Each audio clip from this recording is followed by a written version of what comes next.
Coming out to the Bay Area, it felt like a homecoming for me. There was a sense of not quite fitting in. And California always represented, a place where really open-minded people were coming and doing really cool things.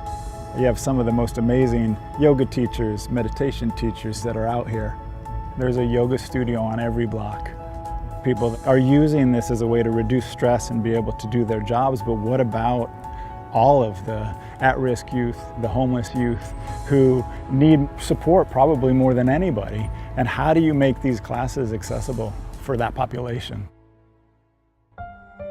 When you think of someone who's homeless, the first thing that comes to mind is someone who doesn't have a roof over their head. But there's also the inner journey, right? The outer journey home, finding shelter, there's the inner journey home.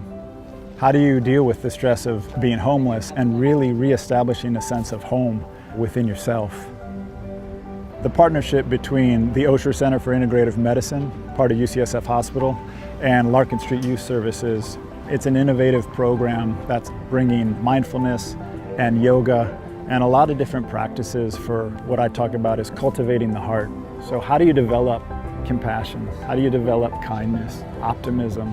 And that these are actually ways that we begin to heal the heart, heal the mind, and through the yoga practice, really strengthen the nervous system, heal the body, so that you can begin to get a sense of feeling at home within your own skin.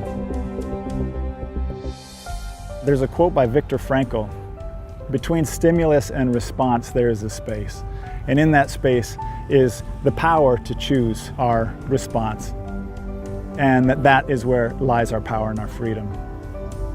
One of the big things that mindfulness does is that it helps to create more space. So instead of just getting angry and reacting and acting out violently, we can take a couple of deep breaths and then we can choose how to respond in a nonviolent way. I went from working in advertising and making a lot of money and life feeling pretty meaningless to now I'm working at Larkin Street and teaching mindfulness and meditation to homeless youth, and my life has never felt more satisfying and more meaningful. I'm in this amazing privileged position where I get to interact with these youth and I get to hear their stories. Everyone has a story.